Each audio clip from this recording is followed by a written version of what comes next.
Hello, everyone. Welcome to the Bay Area Content Marketing Meetup. I am Dennis Chow, the organizer of this wonderful group. Today we have two-time presenter, now going to be three-time, Scott Wilder. Scott is head of digital success and self-serve at Clari, and he's going to be talking about digital success. Scott thinks of digital success as customer success and so much more. He's going to explain, that's really the essence of his talk today, is explaining what digital success is. He's going to talk about the inner workings of it, describe how marketing pros can pursue a career in it, and he's even going to tell us a little bit about what he does in his role on a daily basis. Scott, thanks for joining, and the floor is yours. Great. Well, thanks for having me. Hopefully 3 times the charm and not a strikeout. I will be using a lot of different baseball analogies today because Dennis had challenged me to talk about baseball a little bit.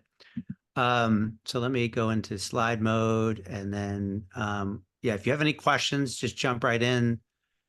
Just some background about me. So I'm currently at Clari. I'll talk about Clari in a second. And I've been here for about 1.5 years. We're talking about the East Coast. So I am a East Coaster, and you can all hear me, right? Okay, I'm an East Coaster. Yes. Originally, and I live in California now. So I have a little bit of East Coast and West Coast in me. How do I get this? Good. So Dennis again challenged me to talk a little about baseball. I'm a big Yankee fan. At the beginning of every Yankee game, they say, "Good afternoon, ladies and gentlemen. Welcome to Yankee Stadium." But today we're at Dennis Stadium. And Scott, this looks to be the old Yankee Stadium as opposed to the new one, right? Good eye, good eye. That was going to be a trivia question, but oh, okay. no, I like the older. I prefer the older one. Me too. Okay. So, okay, who am I? So I kind of tried to find 3 quotes that kind of say a little bit about me. So I talked about New York. Definitely a lot of New Yorker in me. I tell people also that I'm New York on the inside, but California has mellowed me out and made me soft. In the middle, big baseball fan, obviously, and Little League is a big part of my life, and it keeps me off the streets, as Yogi Berra said. And then, it's funny, I didn't like baseball growing up, but then I read the book Moneyball, and it really changed my life a lot because I like data, and data is a key part of what I do in terms of my role of digital success at Clari. So Clari, basically we look at Clari as a way to treat revenue and tracking your revenue, whether it's a CRO level or the from the exec to the rep, we like to say, of treating it as a process and really using our tool, a product to track all the different touch points that you have in terms of your sales reps interacting with customers and revenue and other parts of the organization. The last time I was here, I talked about something called the T-shaped marketer.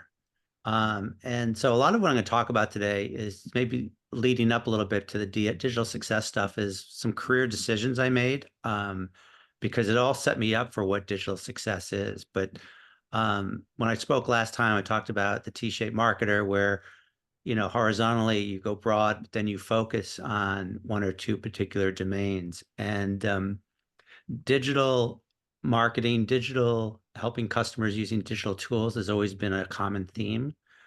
At Clari, doing digital success and to self-serve, I actually call it both those terms because self-serve in the industry tends to be more support, but I'm actually a peer to support and basically helping other parts of the organization leverage digital more. Okay, so before we go into it, I'm going to tell you a little bit background about how I got to where I am. And along the way, I'm going to add little pieces of information. I tried to make it 7 innings, 7 stories, but I wasn't clever enough to do that. Although 7 innings is Little League. I could have done that. Anyway, so, but as I go through these stories, I'm going to highlight different things that I've learned and I use in digital success. And when we think about digital success, it's basically a way to, and I'll go into a more definition later on, but we're kind of a force multiplier for all parts of the company in terms of how they can be more efficient in using digital. I think a lot of companies, at least in the enterprise space, enterprise SaaS space, tend to lean towards humans first. Not that there's anything wrong with a human, But for many reasons, especially with the AI stuff that's happening now, is I think you can reach economies of scale and efficiency through a digital focus. And I've learned a lot along the way. I wasn't sure I was going to show this slide. It's kind of embarrassing in some ways. But these are all the companies that I've either worked at or consulted at in my career. So you get the good, the bad, and the ugly. Um, there is somewhat of an order here to it, but it's really funny because I've done very similar things in all these companies, but they've just been I've either been in different parts of the organization or they've labeled me something different. So I think a lot of what digital success can do is what a digital marketer can do.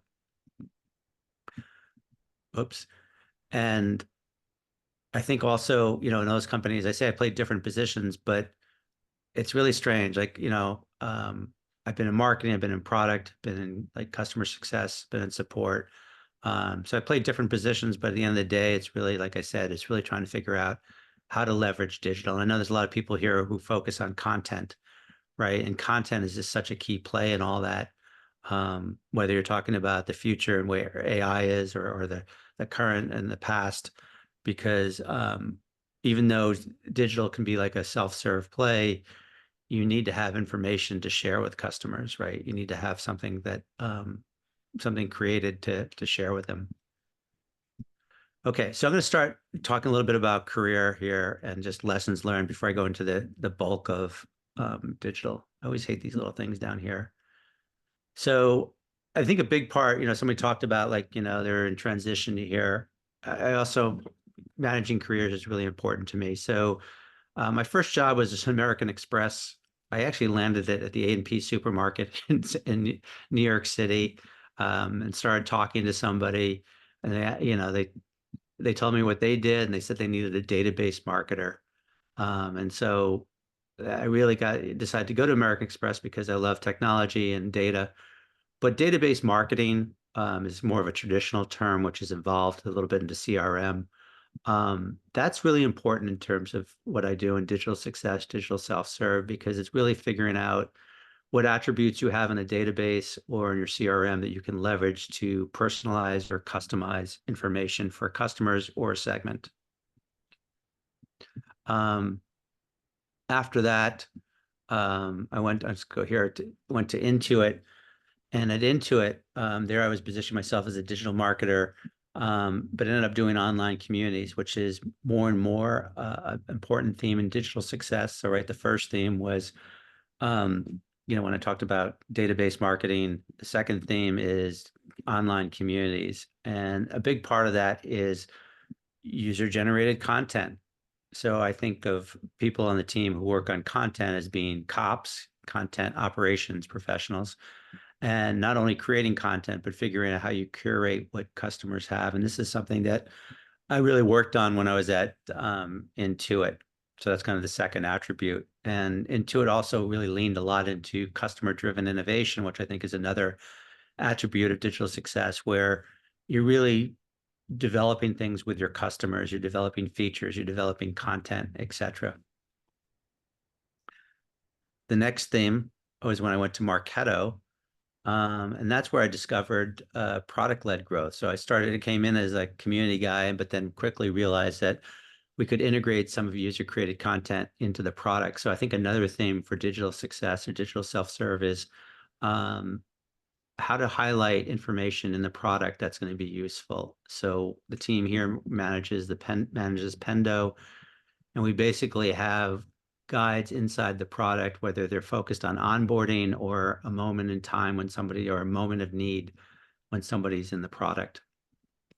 I think also another thing we did at Marketo is, again, in this terms of collaboration with customers, is we developed these customer portals where we would either at a broad level or at a customer level is really say, okay, here's some new features we're thinking about adding. Can you help us define what the requirements are? So that's another key attribute of digital success.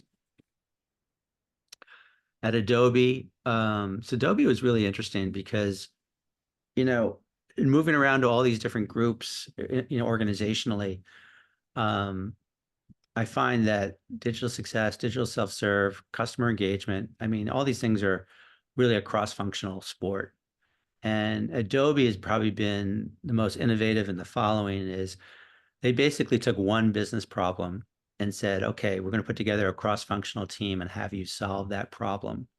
And they said you only have 5 people. So Scott, you might not be a great copywriter, but you're going to write copy. You know, might not be a researcher.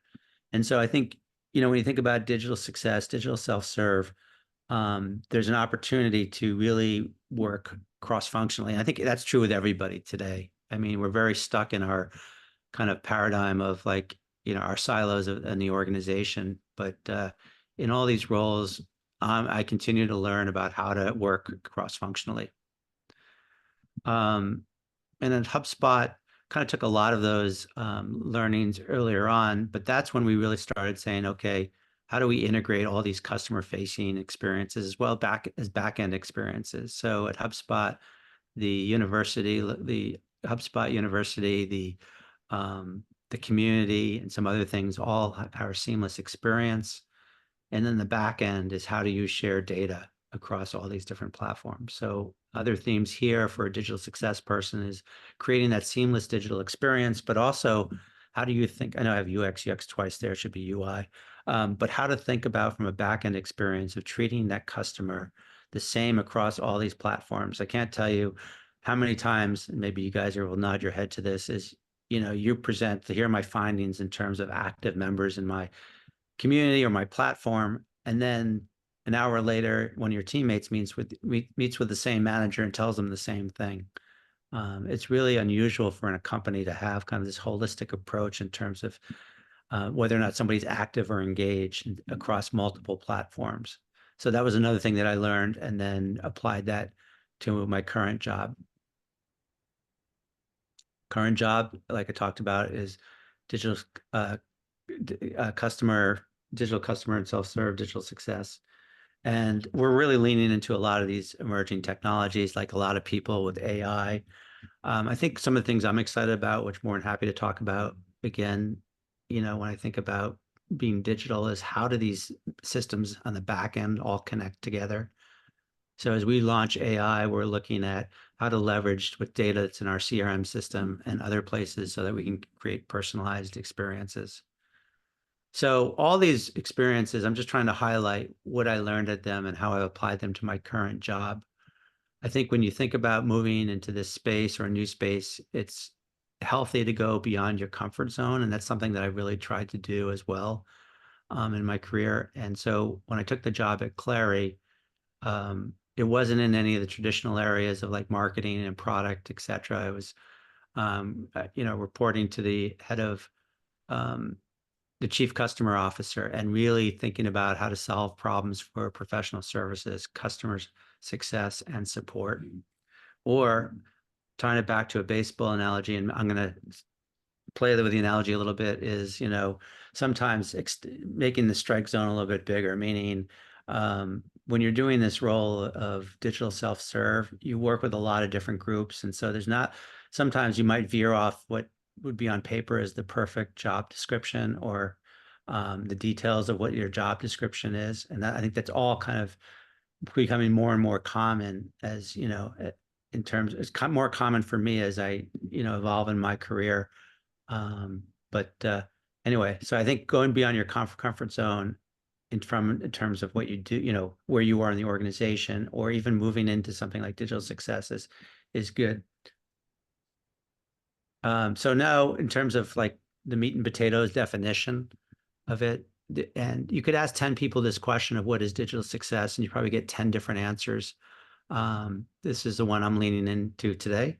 So it's really data driven. I talked about Moneyball, how it really influenced my, really resonated with me. I think in all those other companies I worked at was really trying to get to how can you be more data driven. And a really good example is it's not data driven in terms of your group, but also like how do you work with other groups to have those single threaded focus or the single things that you want to focus on. I hate the term shared metric, and I like the term shared metrics, but I've run into in my career managers that don't like it because they're only responsible for their area. And then, how do you create value for your customers over time? And how do you create it at scale? And so one of the things we're doing in digital success is building those tools for a personalized experience at all parts of the life cycle. The challenge, though, is, you've probably heard me talk about digital scale, digital success, digital self-serve a little bit interchangeably, because I find that when you start looking at organizations and looking at the job descriptions, there's definitely overlap. So as you think about this career, just know that, and you go to LinkedIn and look for job opportunities, know that these terms are being used somewhat interchangeably. So just be aware of that. But they're very similar.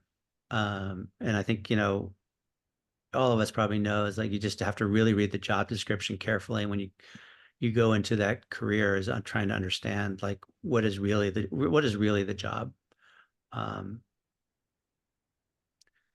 Just copying this. So if I look at kind of the day-to-day, I always hate this thing. The day-to-day of what I do is I'm focused a lot on personalization. I'm focused a lot on automation, content. It's funny, when I started, I thought of myself, started at Clari, and when I've done this in the past, more of a curator and aggregator. But because of the way the company's set up is we're now becoming more content creators. And definitely would love to talk to folks about like how you scale that, but just put in a whole new process of how we really manage inbound requests for content. And then there's engagement, which is mainly digital engagement. And then there's the data part, right? And like I said, I can show you these things I've done under different job titles, but this is really my focus now in terms of what I'm doing at Clari. So why did I go into digital success? It's an adventure. Like I'm going to show you some data in a few minutes. And why I wanted to talk today was because it's definitely an emerging field. A few years ago, I was under the job title of customer marketing, and I really saw the kind of growth in customer marketing.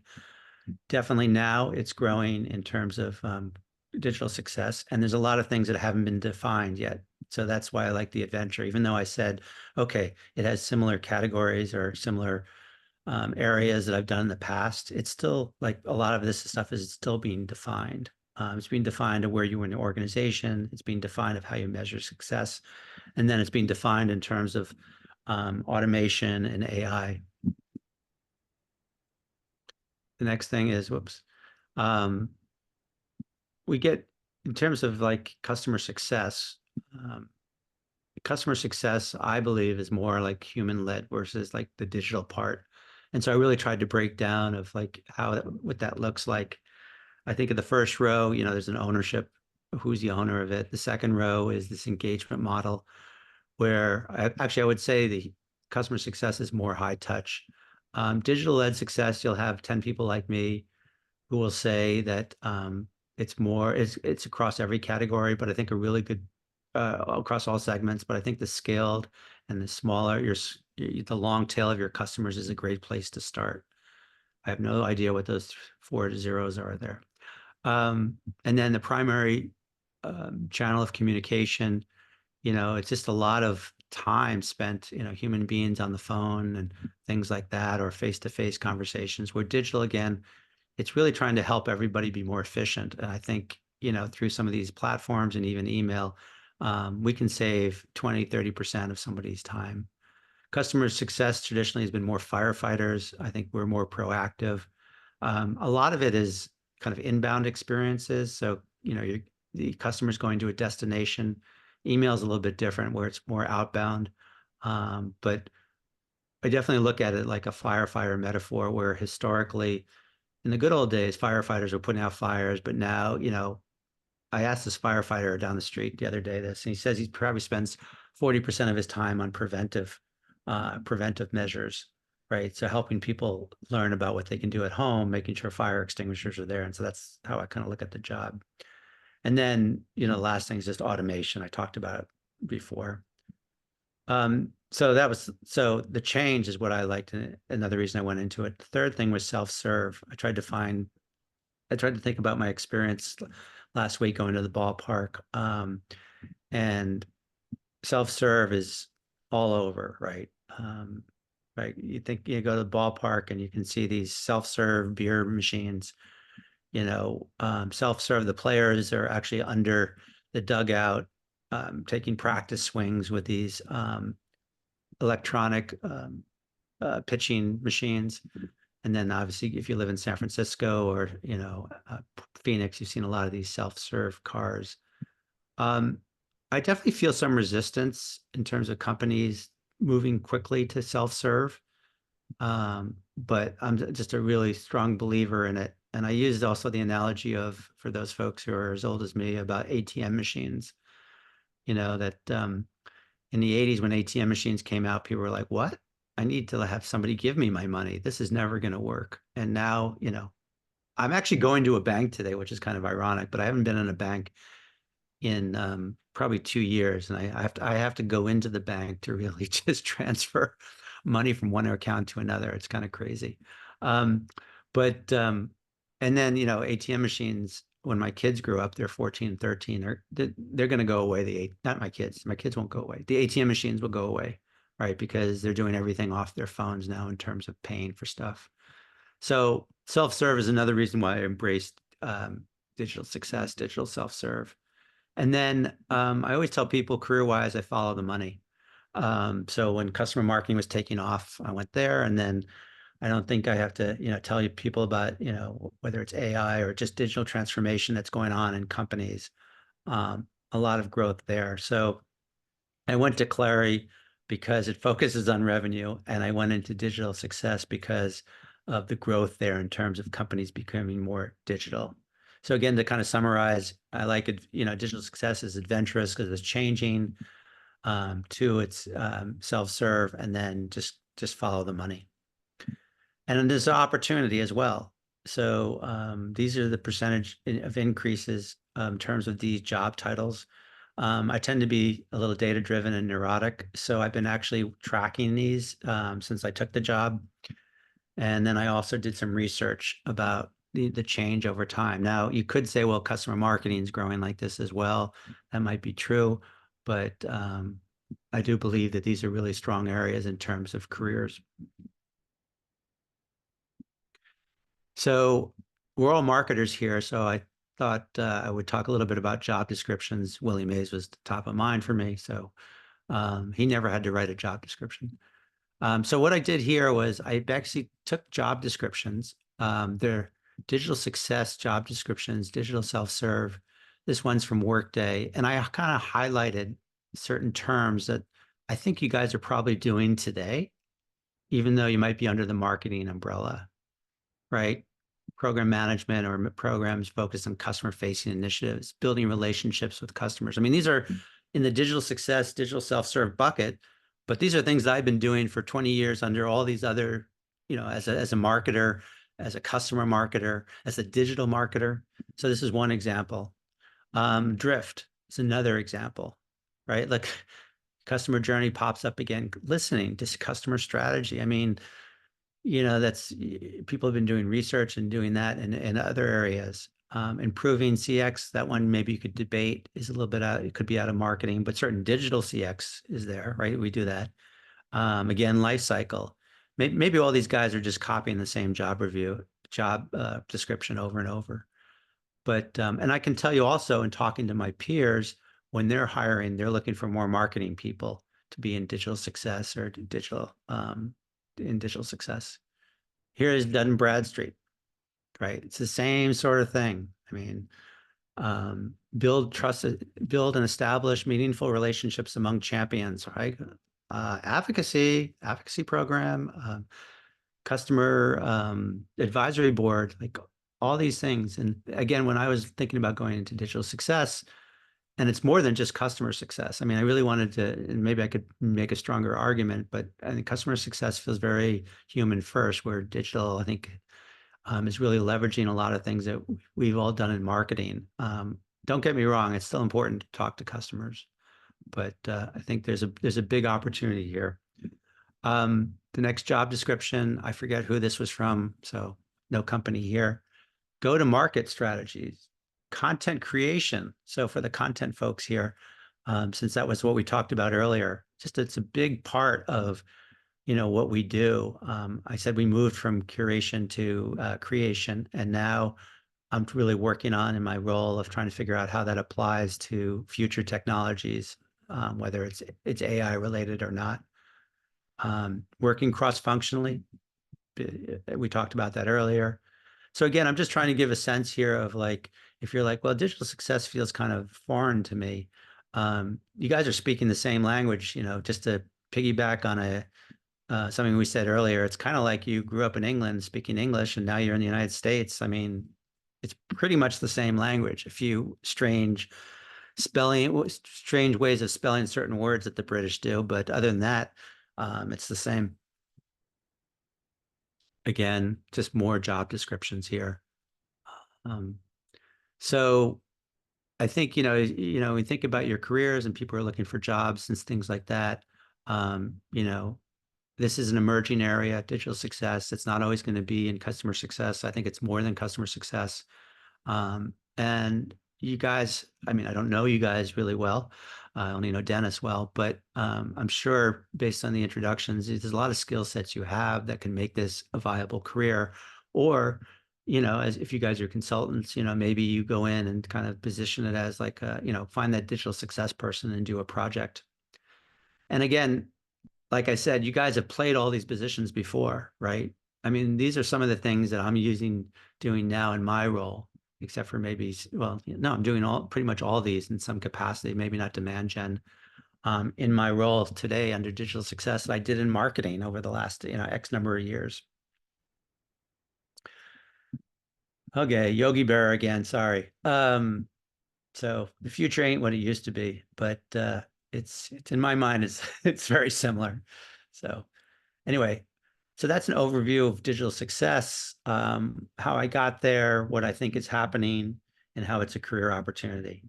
And so with that, I want to give you an opportunity to ask any questions. I have a question. First of all, thanks for your presentation and for all the baseball analogies. I was just actually in Chicago where I did not get to see Dennis, watching the Giants beat the Cubs first night, and they lost the rest of the time. But that's not my question. My question is, I'm trying to wrap my head around is there an end result or a product? Like, what do you do? What is the result of your work? Or are you just consulting on different products? That's a great question. So we have three main products. And my job is really to help customers figure out how to use them, right? And so I'll use all these, I guess kind of like a product marketer, product marketer, but more from a digital perspective, is trying to help customers understand how to learn about our products, to onboard with our products, and to adopt our products. So that's one bucket. I also believe that for any of us, it's one thing to learn the product. It's a second thing to help a customer be better at what they do, at their craft. And so I'm also trying to help people understand. So it's one thing to understand how to use the product we call it run revenue or treat revenue as a process.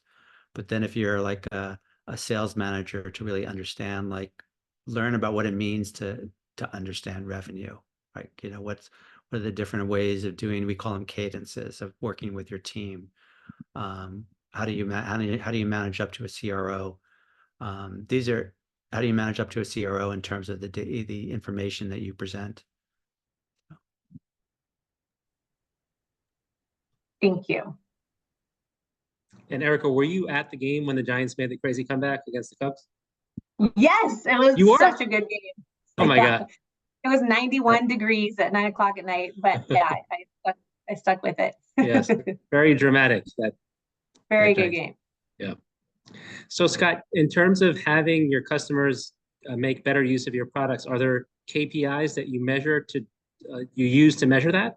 Yeah, that's a good call out. I should have included that. So I looked at how active they are in the product as well as the digital tools that we provide. So we look at, we use Pendo for this and a few other things. Are they active in the product? MAU, DAO, etc. And then the depth in the product in terms of features they're using. And then the second bucket would be, how active or engaged they are on the university, the knowledge base, the community, etc. And then the third bucket would be, okay, so they're active, that's great, but can I say that, or can I infer that leads to revenue, right? So in a lot of the companies I've worked at, we've looked at, they're active in the community and therefore they spend more money with us, right? So, and then I have my personal metric, which between us baseball fans here, is, are they really learning something, right? It's funny, like, in all these companies, early on, I tried to like present that as a key metric, and they usually say, well, CSAT, NPS, but I do, follow up with, customers and try and do a survey, but also I do a lot of one-on-ones of, are they actually learning something and can they tell me what they've learned? So. You mentioned knowledge base in university. Does that typically fall under a digital success, or is it another group that handles it? It's different everywhere. Like so it's in the past it's fallen under support, but it does fall under digital success right now. Yeah.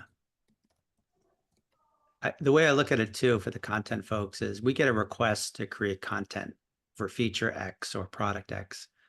And then we try and figure out as a team, what's the best channel for it, right?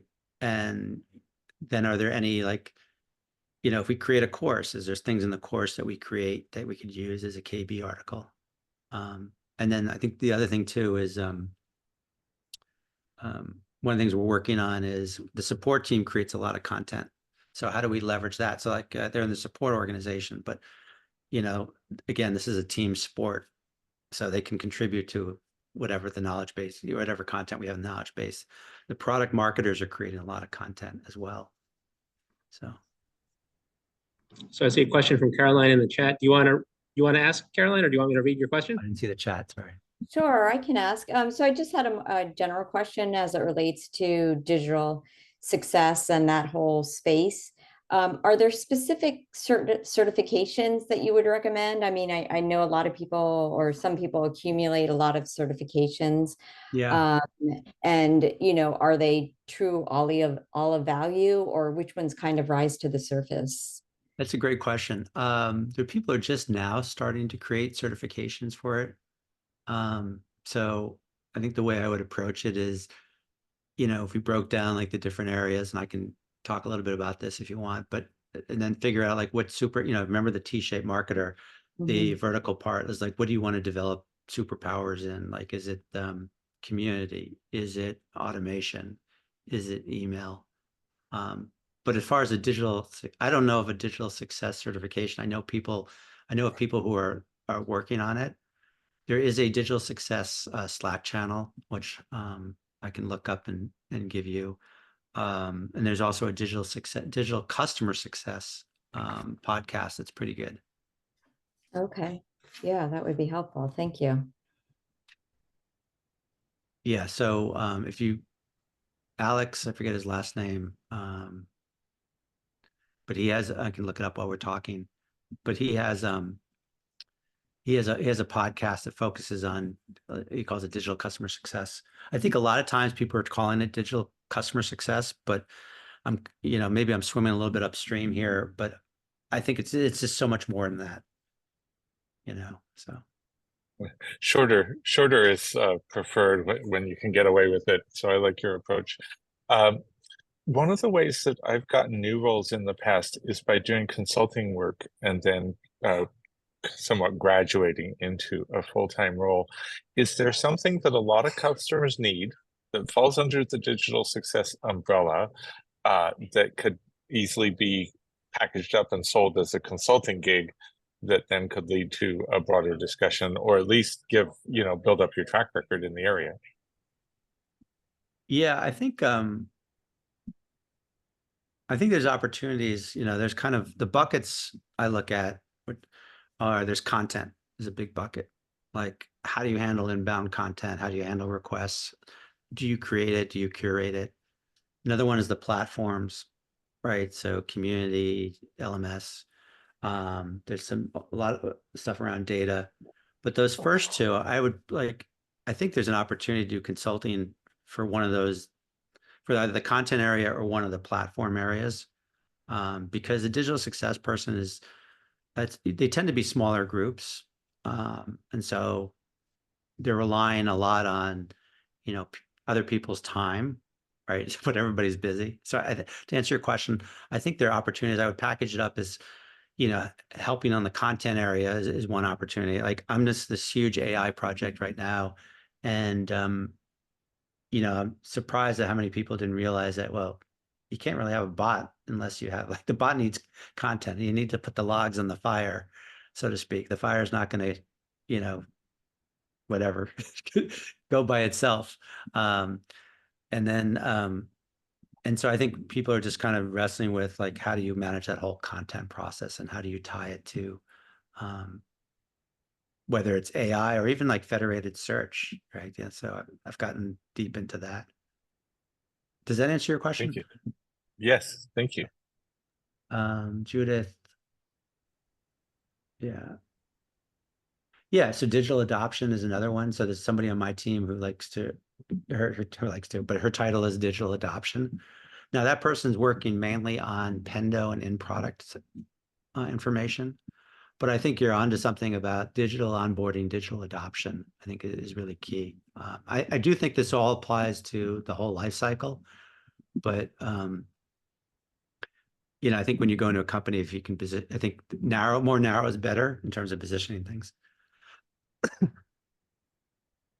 Hey Scott, I have a question. Hi, I'm Javier. Hey there.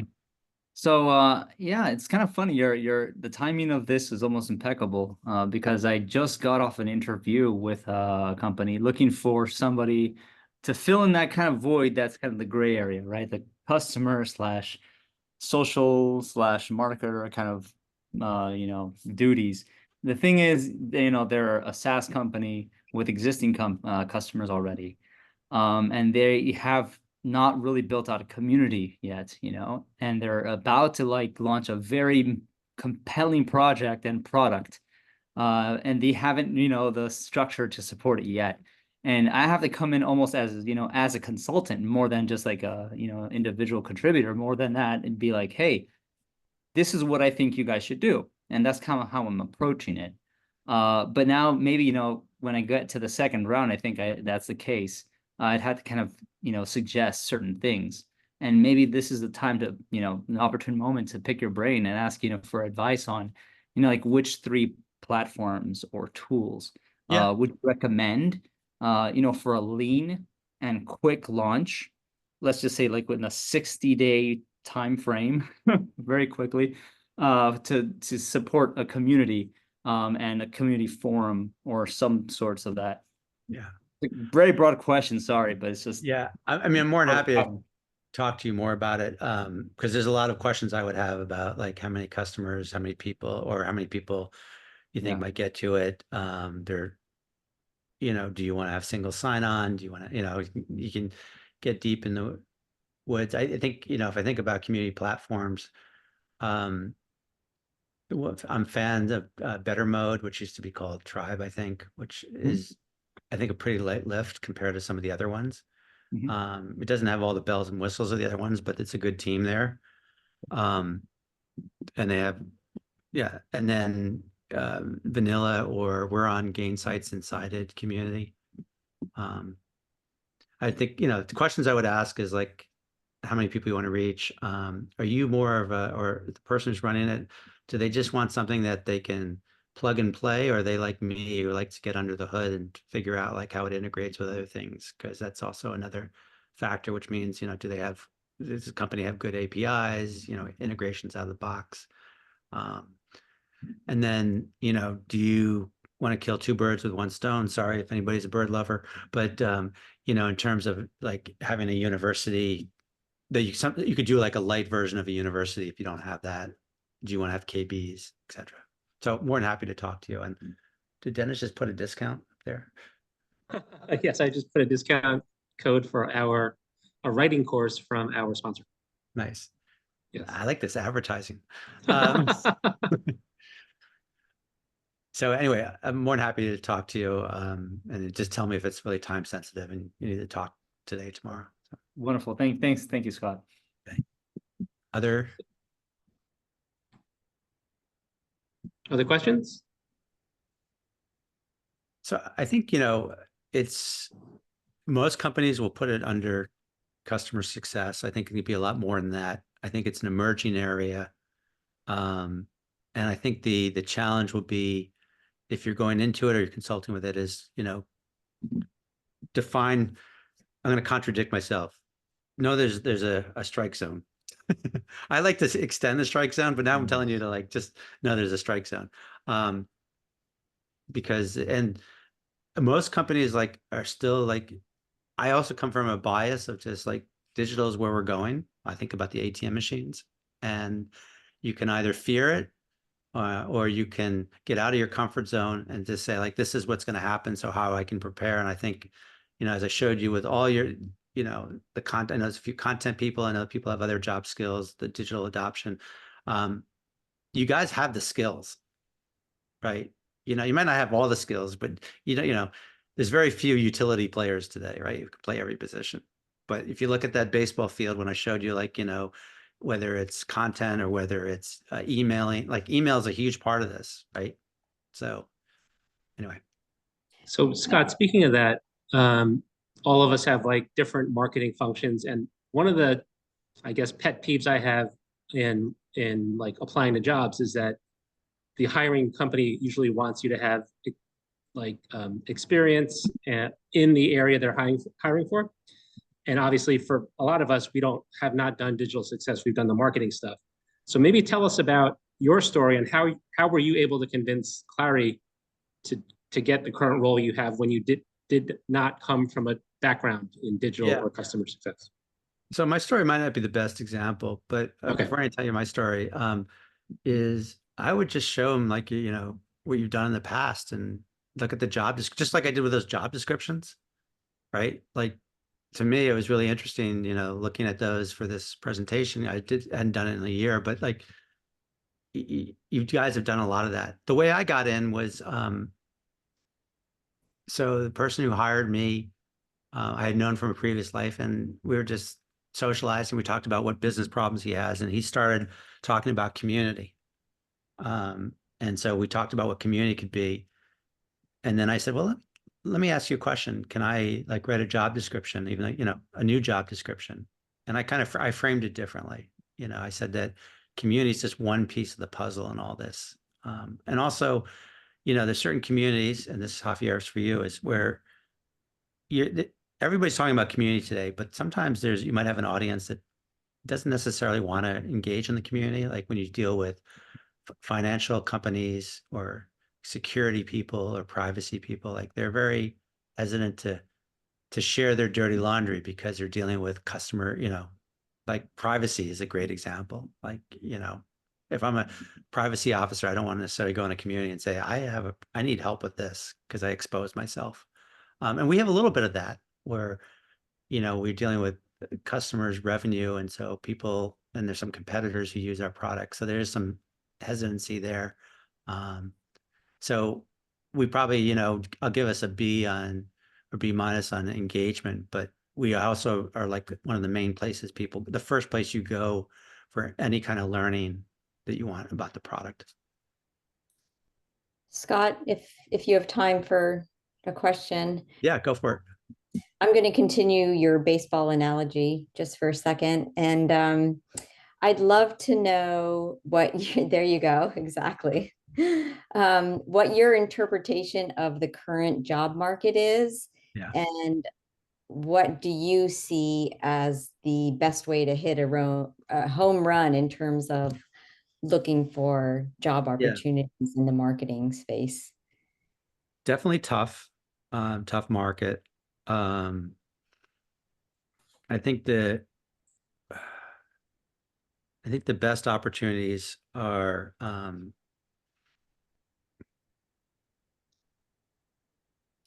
I think some of the business, I think it's figuring out what these companies are wrestling with and see how you can provide value. I can't put it into a bucket and say like, this product marketing is like, there's a lot of product marketing jobs actually. So I was about, so I think product marketing is really emerging a lot. I think I was going to just say something different here. So, you know, we're all talking about AI. So I put up a billboard of all these companies. I probably should have put a billboard up of schools. I've gone too many schools, sometimes not by my choice, by the way. But I'm actually trying to learn as much as I can about prompt engineering, which sounds scary because of the word engineering there. It's not as complex as that makes it sound. But I think for content people and even for marketers, I think it's a really good skill set to have. And I envision more and more companies, they're beginning to look at it, but more and more companies looking at that because, you know, it's one thing to say, oh, I use ChatGPT and all this, and I'm into AI. But in going through the exercise right now of launching a chatbot, the input is so important. Like the input of, you know, what kind of content you have and the prompts that you set up or so I think that's if you held me to marketing, I'd say like product marketing is definitely a growing area. But I think this prompt engineering or learning how to work with a bot, I think is really key. And I'm not talking about the work with a bot where Scott Wilder will, you know, say, where should I take my kid on vacation next week? You know, it's more about like the kind of content that goes into the bot, the questions you ask. So I'm in a program hey, can I put an ad up here? So $47 for Coursera for prompt engineering through Coursera at University of Vanderbilt. And I really like it. I've looked at a few others. And I would just say like people are posting things about, here's your laundry list of prompts. It's much more than that. So. Right. Yeah, no, I think that's a really valid point. And so much of it overlaps with content creation and curation and, you know, garbage in, garbage out. So if you're not integrating content into the chatbot that's going to give you the results that you're hoping for, then you're going to be essentially, you know, spinning your wheels, I would think. Yeah, and you know, I'm focusing a lot on content because somebody mentioned, or a few people mentioned that earlier on, and I know Dennis is into that, but it's how you're tagging your content. It's the frequency of words you're using. And it's a lot of it's like how you're doing search engine optimization. It's just the next level. Search engine optimization to me is like AA baseball. And now we're, you know, prompt engineering is the profession, the pros. Thank you.